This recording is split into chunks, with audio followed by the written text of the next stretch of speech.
मैंने कोई हार नहीं मानी है, ना मुझसे कोई डिबेट हुई है। कोई भी सदग्रंथों की नॉलेज नहीं है इसको, बस भोंपू की तरह ये बजते रहता है। कि जो हाथी पे बैठ के चिल्लाते हैं ना कि व्रज का है, जाने को कहा है। मैं उन पाखंडियों से कहूंगा कि ऐसा कोई शब्दकोश लाइए जिसमें व्रज का अर्थ केवल जाना लिखा हो, आना ना लिखा हो। अरे इन हमारे धर्मगुरुओं से अच्छे तो ये देखो, एक 7वीं कक्षा की किताब में लिख रखा है, कोई प्रसंग है और उसमें व्रज शब्द है।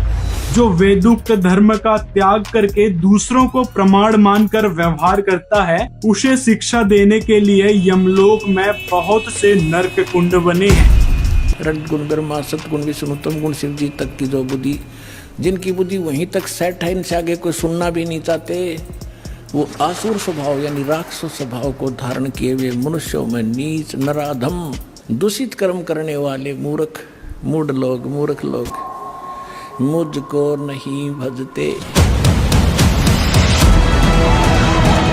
श्री कृष्ण ने ये कह दिया कि मैं परमेश्वर हूँ, भगवद गीता में 7वें अध्याय के 37वें श्लोक में। श्रुति स्मृतियों में जो सामंजस्य की शिक्षा दी है वो केवल संत रामपाल जी महाराज ने ही दी है। तो फिर हनुमान जी को ना मानने के लिए, एक मिनट, हनुमान जी को ना मानने के लिए रामचरितमानस का प्रमाण क्यों दिया? हनुमान जी को मानने के लिए तुम्हें वाल्मीकि चाहिए और ना मानने के लिए तुम्हें रामचरितमानस चाहिए। वे खुद को तो भरा समझते हैं लेकिन असल में खाली होते हैं। वे धार्मिकता का दिखावा करते हैं लेकिन पाप में जीते हैं। दोस्तों, दुनिया में पाखंडियों की कमी नहीं है। ज्ञान नहीं होता धेले का और चलते हैं महंत बनने, आचार्य बनने और गुरु कहलाने। दोस्तों, पहले भी हमने इस अमित आचार्य और इन दोनों पर डेडिकेटेड वीडियो बनाया है, लिंक आपको डिस्क्रिप्शन में मिल जाएगा, उनको आप जरूर देखें।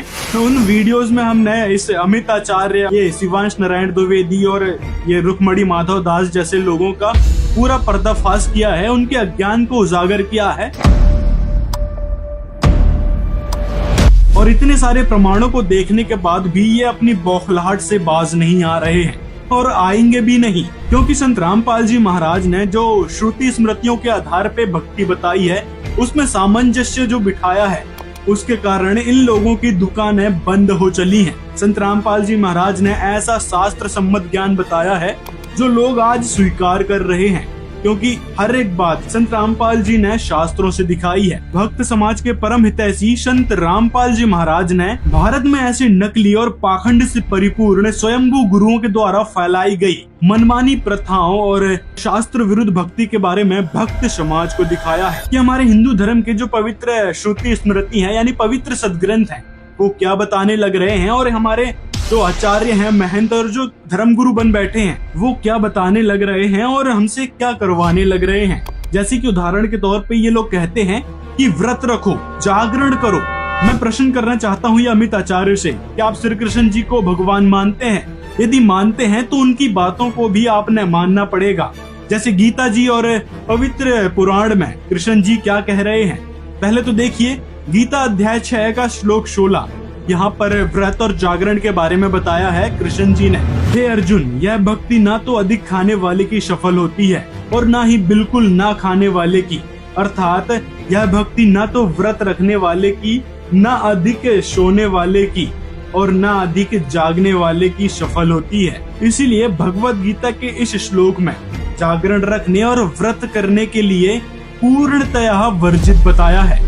इसी प्रकार यदि आप पुराणों को सही मानते हैं तो देखिए भागवत महापुराण के अध्याय 84 श्लोक 10, 11, 12 और 13 में यहाँ पर श्री कृष्ण जी कहते हैं कि केवल जलमय तीर्थ ही तीर्थ नहीं कहलाते और केवल मिट्टी या पत्थर की प्रतिमाएं ही देवता नहीं होती। संत पुरुष ही वास्तव में तीर्थ है और देवता है, परंतु संत पुरुष तो दर्शन मात्र से ही कृतार्थ कर देते हैं। अग्नि, सूर्य, चंद्रमा, तारे, पृथ्वी, जल, आकाश, वायु, वाणी और मन के अधिष्ठात्र देवता उपासना करने पर भी पाप का पूरा नाश नहीं कर सकते, परंतु यदि घड़ी दो घड़ी भी ज्ञानी महापुरुष की सेवा की जाए तो वे सारे पाप ताप मिटा देते हैं। जो मनुष्य वात, पित्त और कफ इन 3 धातुओं से बने शवतुल्य शरीर को ही आत्मा, स्त्री, पुत्र आदि को ही अपना और मिट्टी, पत्थर, काष्ठ और पार्थिव विकारों को ही इष्ट देव मानता है तथा जो केवल जल को ही तीर्थ समझता है, ज्ञानी महापुरुष को नहीं, वह मनुष्य होने पर भी पशुओं में भी नीच और गधा ही है। यानी यहाँ से आप समझ लो, जो लोग पत्थर की प्रतिमा को यानी मिट्टी की मूर्ति को ही भगवान समझते हैं, उनको इष्ट मानकर पूजा करते हैं। जैसे इंस्टाग्राम में भी कुछ रील्स देखने को मिलती है जिसमें पत्थर की मूर्ति या फिर मिट्टी की प्रतिमा बनाकर उनको इष्ट मानकर उनकी पूजा करते हैं, तो उनको ही कहा है वह मनुष्य होने पर भी पशुओं में भी नीच गधा ही है। तो ये सारे वाक्यांश जैसे गीता जी का और ये श्रीमद् भागवत महापुराण में कृष्ण जी ने जो बातें कही हैं, तो इन सारी बातों से जो पाखंड फैला रहे हैं या फिर धर्म रक्षार्थ के नाम पर पाखंड को बढ़ावा दे रहे हैं, तो उनके लिए बहुत जबरदस्त जवाब दिया है कृष्ण जी ने। आगे कृष्ण जी ने गीता जी में भी बहुत सारी बातें कही हैं कि हमसे भी ऊपर भगवान है, उसकी शरण में जा, जिसके बारे में हम आगे आपको दिखाएंगे।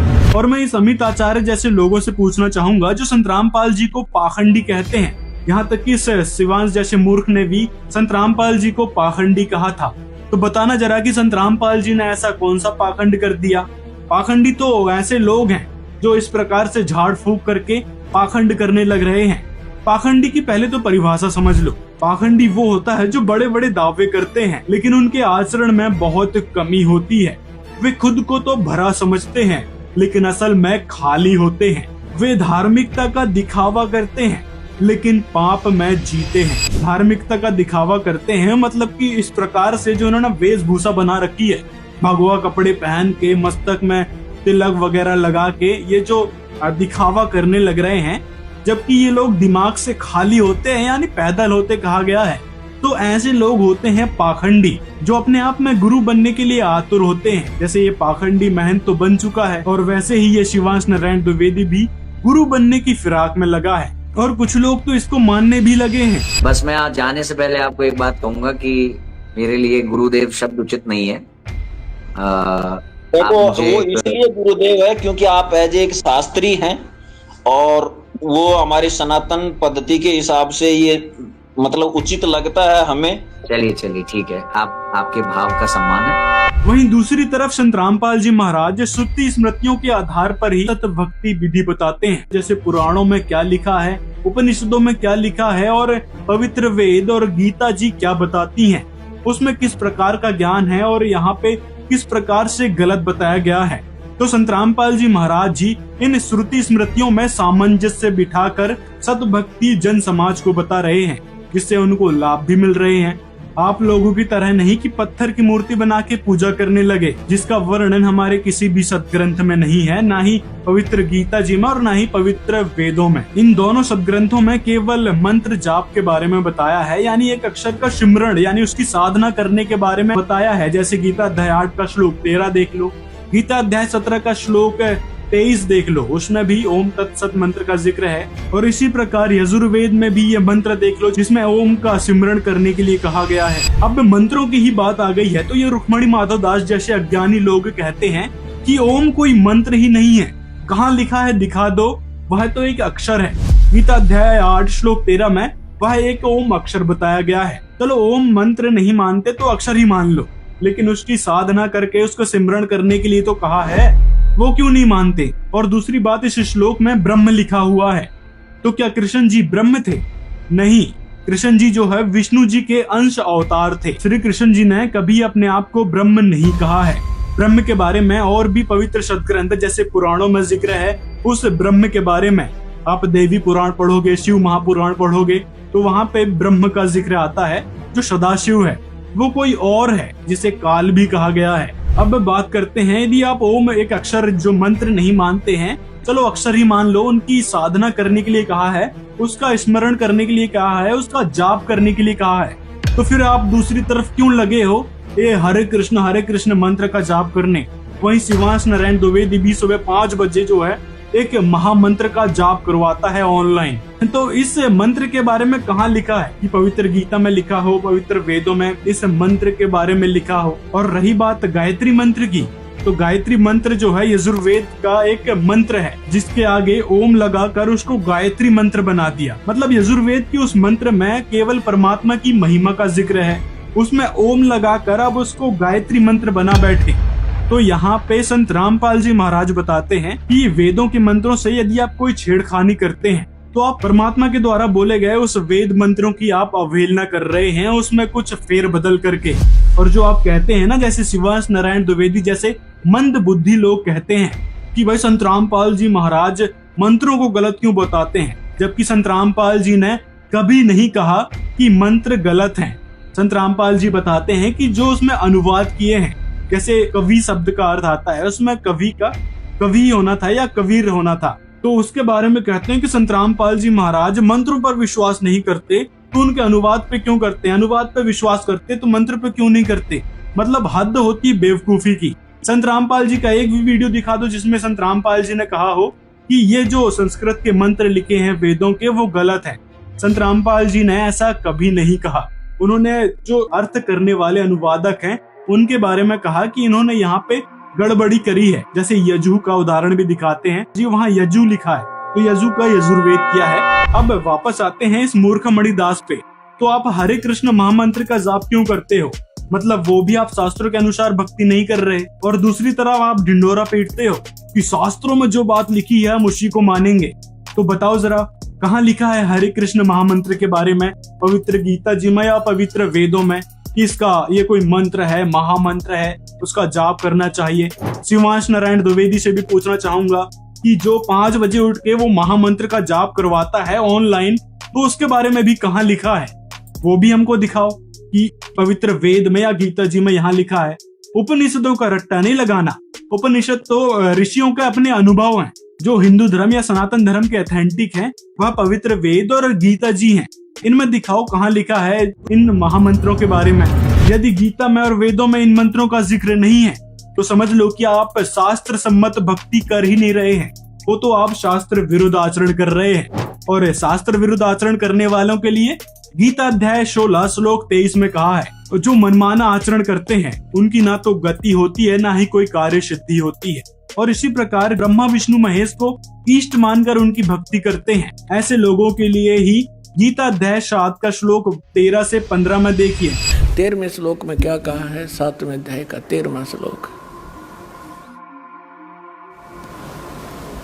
गुणों के कार्य रूप सात्विक, राजस और तामस, इन तीनों प्रकार के भाव से ये सारा संसार प्राणी समुदाय मोहित हो रहा है। इन तीनों गुणों से परे, रजगुण ब्रह्मा, सतगुण विष्णु, तमगुण शिव जी से परे मुझ अविनाशी को नहीं जाता। अब ये कहते हैं कि सभी इन ब्रह्मा विष्णु महेश तक की भक्ति में जगड़े पड़े हैं, इनसे ऊपर मैं हूँ ब्रह्म, ये मुझे भी ना जानते। देखिए 7वें अध्याय का 14वां श्लोक। क्योंकि यह अलौकिक अर्थात अति अद्भुत त्रिगुणमयी मेरी माया, रजगुण ब्रह्मा, सतगुण विष्णु, तमगुण शिव जी, बड़ी दुस्तर है, खतरनाक है।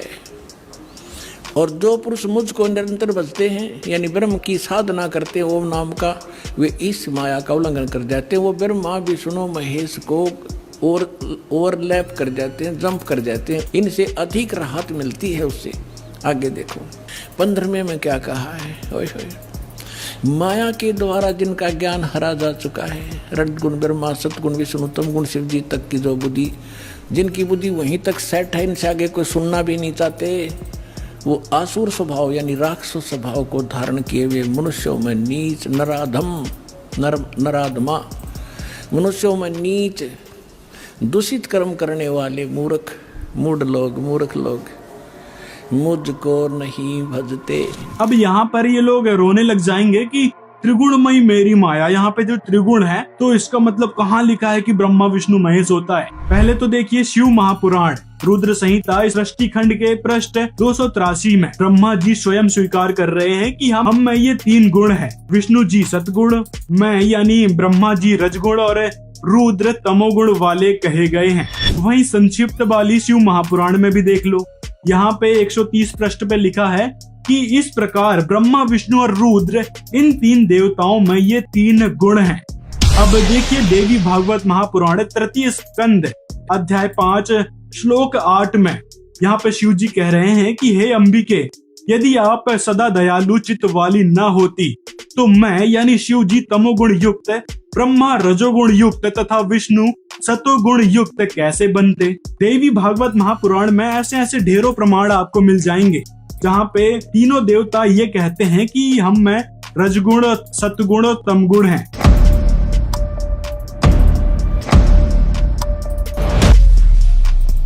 तो इससे सिद्ध होता है कि जो गीता अध्याय 7 के श्लोक 12 से 15 में बात कही गई है वह ब्रह्मा विष्णु महेश के पुजारियों के लिए कही गई है। अब ऐसी बातें गीता जी में क्यों कही गई है, तो इसके लिए संत रामपाल जी महाराज का एक डेडिकेटेड वीडियो है जिसमें उन्होंने समझाया है कि ब्रह्मा जी के भक्त कैसे हैं, विष्णु जी के भक्त कैसे हैं और शिव जी के भक्त किस प्रकार के हैं। तो ये वीडियो है, डिस्क्रिप्शन में लिंक मिल जाएगा। अब इसे शिवांश ने एक और बात कही थी, जैसे गीता अध्याय 7 का श्लोक 37 देख लो। भाई साहब श्री कृष्ण ने ये कह दिया कि मैं परमेश्वर हूँ भगवद गीता में 7वें अध्याय के 37वें श्लोक में।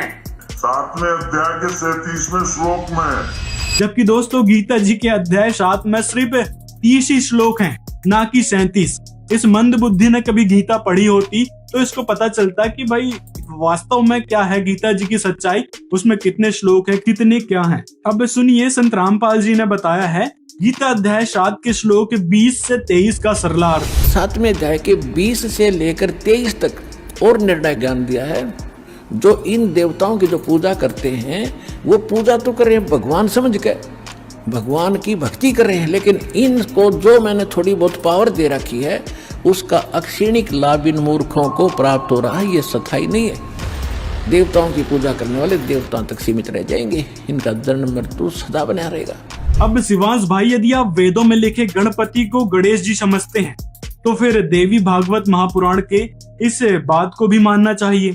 यहाँ पे गणेश जी के बारे में कहा है कि शिव जी से जो गणों के अधिपति यानी गणेश जी उत्पन्न हुए हैं, जो लोग उनको भजते हैं उनकी शरणागति व्यर्थ है। अब आप जो गणेश जी की फोटो पीछे लगाकर दिखाने लग रहे थे कि हाँ यही है जो कबीर जी से भी सर्वश्रेष्ठ हैं, तो देवी भागवत महापुराण में गणेश जी के बारे में तो ये कहा गया है कि उनकी शरणागति भी व्यर्थ है।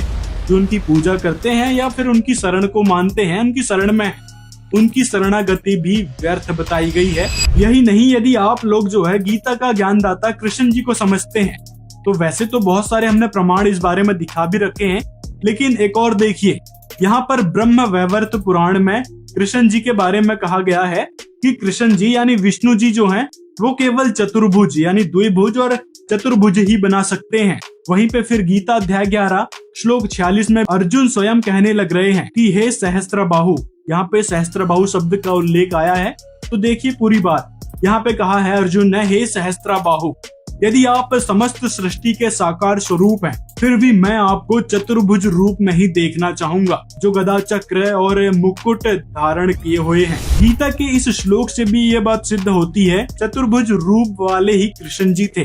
बाकी गीता का ज्ञान देते समय जो हजारों भुजाओं वाले, हजारों सिर वाले जो वहाँ पे प्रकट हुए थे, वो वास्तव में ब्रह्म ही है, जिसे महाकाल कहा गया है, जिसे देवी भागवत महापुराण या फिर शिव पुराण में सदा शिव कहा गया है। तो ये वही है, ना कि कृष्ण जी। और उसी काल ब्रह्म ने ही गीता अध्याय 8 श्लोक 13 में अपना मंत्र बताया है जो ओम है।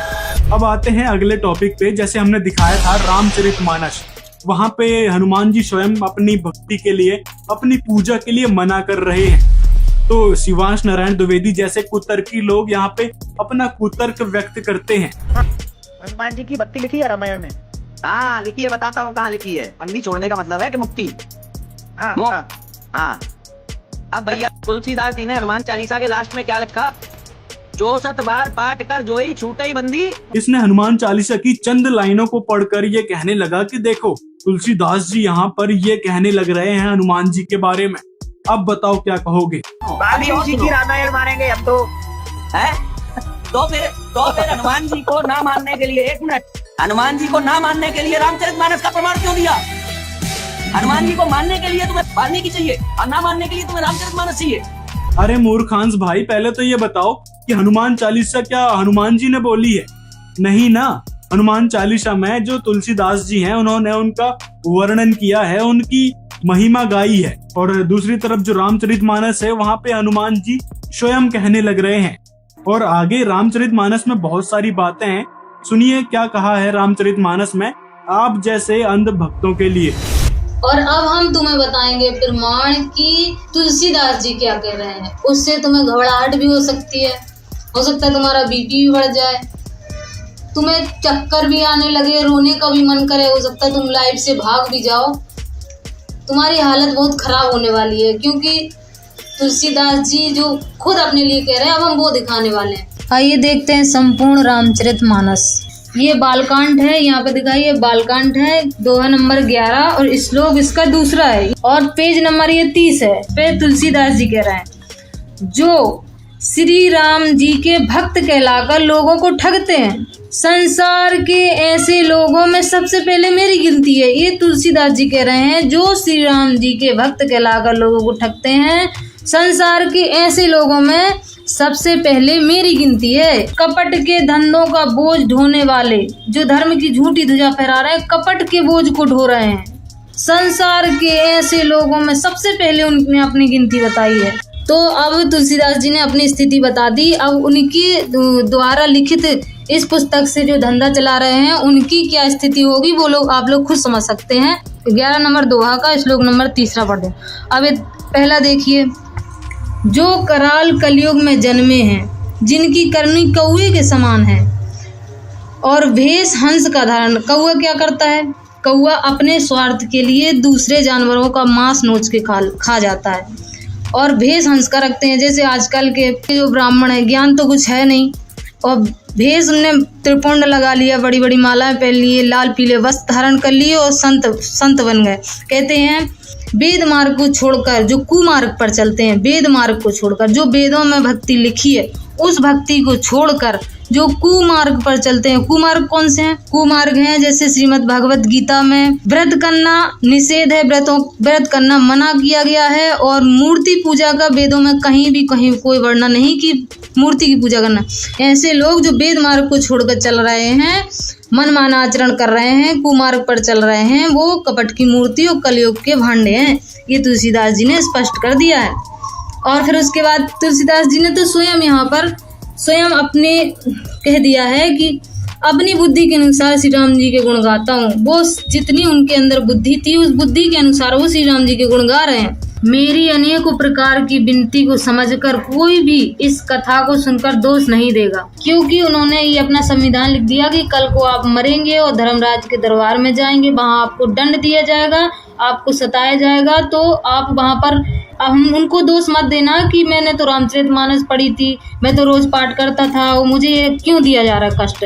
तो इन्होंने पहले अपना संविधान बना दिया कि मेरी अनेकों प्रकार की विनती समझकर कोई इस कथा को सुनकर दोष नहीं देगा। इतने पर भी जो शंका करेगा वे तो मुझसे भी अधिक मूर्ख और बुद्धि के कंगाल हैं। और इतनी सारी सच्चाई सदग्रंथों के आधार पर पता चलने के बाद भी अपनी मूर्खों वाली हरकतों में लगे हुए हैं। सदग्रंथों की मान लो, श्रुति स्मृतियों में जो सामंजस्य की शिक्षा दी है वो केवल संत रामपाल जी महाराज ने ही दी है। कि हमारे पवित्र वेद क्या बताते थे, गीता क्या बताती थी, पुराणों में कैसा ज्ञान था, उपनिषदों में कैसा ज्ञान था, सारी बातों का खुलासा संत रामपाल जी महाराज ने ही किया है। और बाकी जो आपके शंकराचार्य हैं या अन्य जो नकली धर्म गुरु बन बैठे हैं, जो धर्म की रक्षा करने के लिए बैठे हैं, उनको यही नहीं पता कि हमारे पवित्र सदग्रंथ क्या कहने लग रहे हैं, किस भगवान के क्षेत्र का ज्ञान है, वहाँ पे ऊपर के भगवान कौन है, परम अक्षर ब्रह्म कौन है, इसके बारे में तक नहीं पता है उनको। केवल संत रामपाल जी महाराज जी ने ही सभी शास्त्रों के आधार पर शत भक्ति विधि बताई है, जिससे समस्त भक्त समुदायों को लाभ मिल रहे हैं। वैसे दोस्तों, वास्तविकता तो ये है, ये अमिताचार्य, ये रुक्मणी माधव दास और शिवांश नारायण द्विवेदी जैसे लोगों को समझ तो आ गई है कि भाई संत रामपाल जी का ज्ञान तो प्रमाणित है ही, उन्होंने जो बातें कही हैं सारी ऑथेंटिक है। लेकिन लोगों को बेवकूफ कैसे बनाया जाए, हमारी दुकानें जो बंद हो चली हैं उसको फिर से कैसे शुरू किया जाए, तो इस कारण ये लोग जो है झूठे प्रमाण दिखाकर, मनगढ़ंत बातें कर कर लोगों को बेवकूफ बनाने में तुले हैं। बाकी ये तो समझ चुके हैं कि भाई संत रामपाल जी महाराज जी वह संत हैं जो ऑथेंटिक और शास्त्र सम्मत ज्ञान दे रहे हैं। तो वही कुछ इनकी प्रभुता भी मान लो कि कुछ लोग इनको फॉलो करते हैं, कुछ लोग इनका अनुसरण करते हैं, इनको गुरुदेव पुकारते हैं, तो इनके अंदर एक हवा सी भर गई है प्रभुता की, जिस कारण भी ये लोग मानने को तैयार नहीं है कि संत रामपाल जी महाराज की शरण में चले जाएं, उनके बताए अनुसार भक्ति शुरू कर दें, क्योंकि प्रभुता की भूख इनको बहुत ज्यादा हो चुकी है। और जो संत रामपाल जी के भक्त है, इसके लाइव में जाकर इसको समझाने की जो कोशिश में लगे हैं, तो मैं उनसे प्रार्थना करना चाहूंगा कि ऐसे ये धूर्त लोग मानने को तैयार नहीं है किसी भी शास्त्र प्रमाणित ज्ञान को, आपकी एक बात भी नहीं सुनते। कई सारे ऐसे वीडियोस देखे हैं जिसमें ये जो है उनकी जो प्रमाणित यदि वो बात कर रहे हैं, किसी चीज का जवाब दे रहे हैं, तो उसको ये कार्ड देता था कि नहीं नहीं, हमने जो पूछा है वो बताओ। भाई वही तो बताने लग रहे हैं वो, तो सुनेगा तब ना। तो सच में इसकी जो है मानसिकता का स्तर बहुत ज्यादा गिर चुका है। इसको समझाने का कोई मतलब नहीं है, ये सिर्फ और सिर्फ जो इसको सब्सक्राइब कर बैठे हैं, जो इनकी भोली ऑडियंस है, उसको ही बेवकूफ बनाने में तुला है। इसको ना ही शास्त्रों का ज्ञान है, ना ही हिंदू धर्म का। ये 2 वीडियोस हैं, हमने इनमें बहुत सारे प्रमाण दिए हैं, बहुत सारे सदग्रंथों की सच्चाई विथ फैक्ट हमने इनके सामने रखी है, लेकिन ये फिर भी मानने को तैयार नहीं है। वही है प्रभुता की भूख। और जैसे ही कोई सही जवाब देने लगता है तो ये बौखला उठता है कि अरे मेरी जो भोली ऑडियंस है, जो मेरे को अंधभक्त फॉलो करते हैं, उनके तक ये कहीं इनकी सच्चाई ना पहुंच जाए। तो इस कारण ये बीच में ही रोक देता है या उसको लाइव से ही हटा देता है। तो ऐसे लोगों से डिस्कस करने का कोई फायदा नहीं है। और वहीं इनके साथी जो है अमित आचार्य जैसे पाखंडी लोग हैं, जो कहते हैं कि कबीर जी के गुरु शेख तौकी थे, जबकि दोस्तों वास्तविकता यह है कबीर जी के कट्टर विरोधी था शेख तकी, जो कबीर जी को 52 बार मारने की उसने कोशिश करी थी। उस कबीर जी के विरोधी शेख तकी को ये कबीर जी का गुरु बता रहा था। मतलब समझ रहे हो इसकी बौखलाहट को, किस प्रकार ये बौखला चुका है। हुआ भाई बकवास करता है वीडियो में आके, एक भी तथ्य प्रमाणित नहीं दिखाता है, ना ही बोलता है कि हाँ ये हमारे शास्त्रों में ये लिखा है या फिर हमारे पवित्र वेद या गीता जी ये बताती हैं। कोई भी सदग्रंथों की नॉलेज नहीं है इसको, बस भोंपू की तरह ये बचते रहता है। इस अमित आचार्य की मूर्खता का एक और प्रमाण आपको देते हैं। इसने एक वीडियो डाला था जिसमें लिखा था संत रामपाल जी महाराज ने की चुनौती में अपनी हार स्वीकार। जब संत रामपाल जी महाराज की तरफ से इसको जवाब दिया गया वित्त प्रमाणों के आधार पर, फिर इसने कुछ ये बातें बोली थी। मैंने कोई हार नहीं मानी है, ना मुझसे कोई डिबेट हुई है, ना मुझसे कोई डिबेट हुई है। मतलब इसे कहते हैं थूक कर चाटना। पहले इसने कहा था कि संत रामपाल जी ने अपनी हार स्वीकार कर ली। जब जवाब दिया गया तो कहने लगा कि नहीं हमने कोई डिबेट ही नहीं करी संत रामपाल जी महाराज से। तो पाखंडी आचार्य जी जो आप एलिगेशंस लगा रहे थे ना संत रामपाल जी महाराज और कबीर जी के बारे में, उसका जवाब ही देना डिस्कशन होता है या डिबेट होती है। तो दोस्तों कहने का मतलब है कि ऐसे लोगों के पास ना ही कोई आध्यात्मिक ज्ञान है, ना ही भक्ति विधि है। ये लोग अपनी मन घड़ंत साधना बताते हैं, लोगों को बेवकूफ बनाने का भरपूर प्रयास करते रहते हैं। अब रुक्मणी माधव दास ने एक बात और कही थी कि कहाँ लिखा है कि गीता वेदों का सार है। ऐसे ही शिवांश नारायण द्विवेदी भी यही कहता है कि कहाँ लिखा है कि गीता जो है वेदों का सार है। तो देखिए गीता ज्ञानदाता खुद कह रहा है कि गीता जो है वेदों का सार है। गीता अध्याय 9 का श्लोक 17 पढ़िए। मैं ज्ञेय शुद्धिकर्ता तथा ओंकार हूँ, मैं ऋग्वेद सामवेद तथा यजुर्वेद भी हूँ। तो इस श्लोक से आप दोनों के प्रश्नों का उत्तर तो मिल गया होगा कि गीता जो है वेदों का सार है। तो गीता जी में जो बात कही गई है वो समझ लेना कि वेदों का निचोड़ है। जैसे गीता अध्याय 17 का श्लोक 23, गीता अध्याय 18 का श्लोक 65, 66 और गीता अध्याय 4 का श्लोक 34 जिसमें तत्वदर्शी संत की व्याख्या की गई है। तो वो संत रामपाल जी महाराज ही हैं, तत्वदर्शी संत हैं, जिन्होंने सदग्रंथों का सार उल्टा लटका हुआ संसार रूपी वृक्ष का वर्णन विस्तार से किया है। अब शिवांश भाई आपने लाइव में एक भक्त से पूछा था कि वेद जो है प्रथम है या फिर माननीय है, उसके बारे में कहाँ लिखा है। तो देख लो श्रीमद् देवी भागवत महापुराण के 11वें स्कंद में, यदि तंत्र वेद से सहमत हो तो उसकी प्रमाणिकता में कोई संदेह नहीं है। जो श्रुति से प्रत्यक्ष विरुद्ध है, जैसे गीता और वेदों से, उसे प्रमाण नहीं माना जा सकता। सम्यक प्रकार से यह वेद ही धर्म के मार्ग का प्रमाण है। जो वेदोक्त धर्म का त्याग करके दूसरों को प्रमाण मानकर व्यवहार करता है, उसे शिक्षा देने के लिए यमलोक में बहुत से नरक कुंड बने हैं। यानी जो वेदों में लिखी बातों को नहीं मानते, उनके लिए नरक में जाने की बात कही गई है। अब समझ लो आप तीनों जो अंध भक्ति करने लग रहे हैं, जो शास्त्रों के संबंध भक्ति नहीं करते, मनमाने मंत्रों का जाप करते हैं, मूर्ति पूजा करते हैं, रामकृष्ण जी को इष्ट मानकर उनकी भक्ति करते हैं, उनके ऊपर परमात्मा को नहीं मानते, तो आप लोगों के लिए ही कही गई है कि जो वेद के अनुसार भक्ति नहीं करते, जो वेद के विरोधी हैं, उनके लिए नरक में एक अलग से कुंड तैयार है। अब आते हैं व्रज शब्द पे। सर्वधर्मान परित्यज मां, मेरे सतर के सभी धार्मिक अनुष्ठानों की जो कमाई है मुझ में परित्यज माने छोड़, और एकम शरणम व्रज, एकम उस परम अक्षर ब्रह्म जिसके बराबर दूसरा ना हो, अद्वितीय परमेश्वर की शरण में जा, तब मैं तुझे सब पापों से मुक्त कर दूंगा। इन अज्ञानियां देखिए, संपूर्ण धर्मों के अर्थात संपूर्ण कर्तव्य कर्मों को मुझ में त्याग कर तू केवल मुझ सर्वशक्तिमान सर्वाधार परमेश्वर की शरणम व्रज माने आ जा। हमारे देवताओं, गो माने जाना होता है, और ये नौका गो माने कम गो माने कम। जैसे कि इस शिवांश नारायण द्विवेदी और ये रुक्मणी माधव दास ने भी कहा था कि व्रज शब्द का अर्थ केवल आना होता है, जाना होता ही नहीं है। किस डिक्शनरी में लिखा है दिखा दो। तो ये फैलाते हैं कि अनुवाद करते समय भाष्यकारों ने व्रज शब्द का अर्थ आना कर दिया, जबकि वहाँ पर उसका अर्थ है जाना। अरे भैया, व्रज शब्द का अर्थ आना जाना दोनों है। अब इसमें से कौन सा शब्द लेना है, ये पीछे के प्रसंगानुसार लेना होगा। और ये जो हाथी पे बैठ के चिल्लाते हैं ना कि व्रज का है, जाने को कहा है, मैं उन पाखंडियों से कहूंगा कि ऐसा कोई शब्दकोश लाइए जिसमें व्रज का अर्थ केवल जाना लिखा हो, आना ना लिखा हो। समझ गए ना? तो चलो आपको दिखाते हैं कट्टे भर के प्रमाण की व्रज शब्द का अर्थ जाना ही होता है। चतुर्वेदी संस्कृत हिंदी कोश पेज नंबर 347, इसमें लिखा है कि व्रज का अर्थ जाना। डिक्शनरी में कहीं पर भी व्रज का अर्थ आना नहीं किया गया है। कि आपने जो डिक्शनरी दिखाई है, रतन दास ने जो डिक्शनरी दिखाई है, उसके रचयिता कौन है? चतुर्वेदी जी। कहाँ से? लखनऊ से। कहाँ रहते थे? हजरतगंज में। उनकी जो पीढ़ी है उनसे हमने संपर्क कर लिया है। एक दो दिन में हम जाकर के उनके साथ उनसे संपर्क किया। बढ़िया भगवत गीता का पाठ करते हैं, और वो भी बोल रहे थे कि नहीं, पिताजी ने तो यहाँ चलना, हमें तो भगवत गीता का अर्थ यही सिखाया व्रज का। जिसकी लिखी हुई चतुर्वेदी संस्कृत हिंदी शब्दकोश आप दिखा रहे हैं, वो भी अपने गुरु की अवहेलना करते हुए, क्योंकि उन्होंने शिवराम आपटे की दिखाई थी। रामपाल डिक्शनरी के संग्रहकर्ता चतुर्वेदी द्वारिका प्रसाद से भी ज्यादा विद्वान अपने आप को शिवांश नारायण द्विवेदी मान रहा है। आप इससे अंदाजा लगा सकते हैं शिवांश नारायण द्विवेदी को कितना ज्ञान होगा।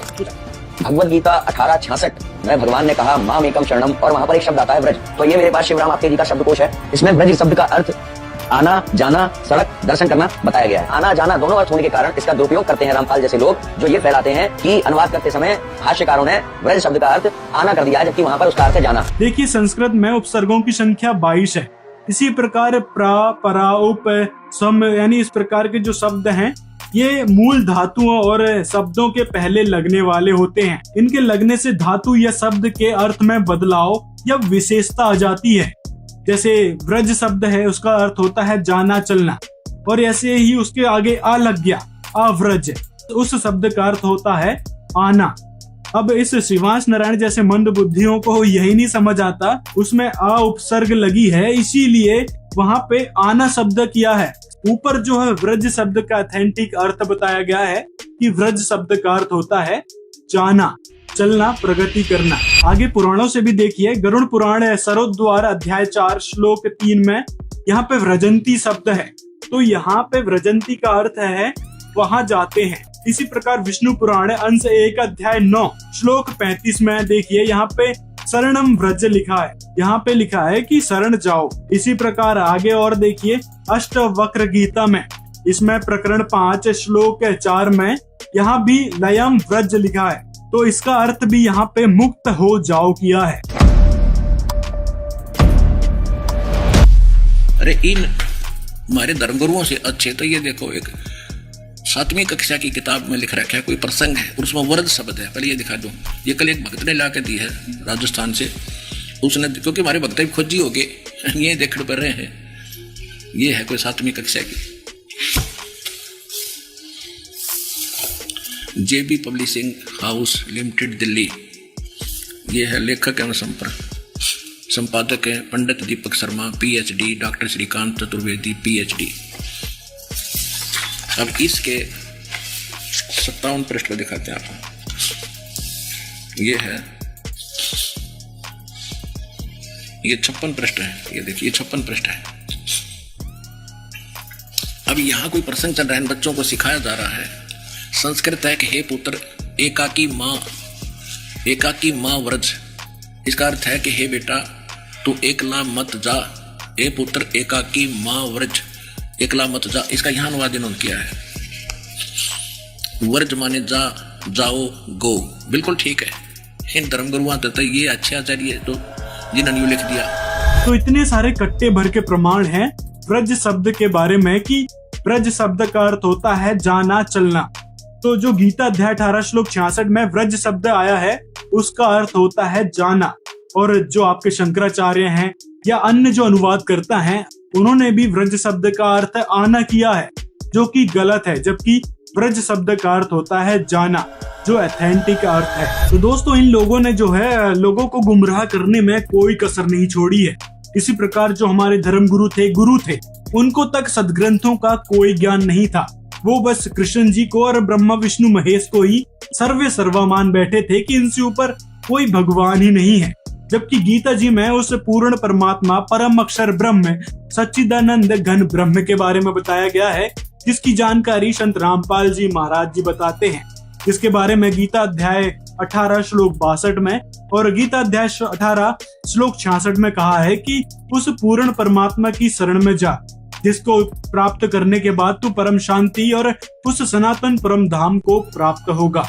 तो उस पूर्ण परमेश्वर की जानकारी इस समय संत रामपाल जी महाराज जी बताने लग रहे हैं पवित्र सदग्रंथों के आधार पर। ऐसे जो अपने आप को धर्म रक्षार्थ मानते हैं, जो अज्ञानी अपने आप को महंत मान बैठे हैं, तो ऐसे लोगों से बचो।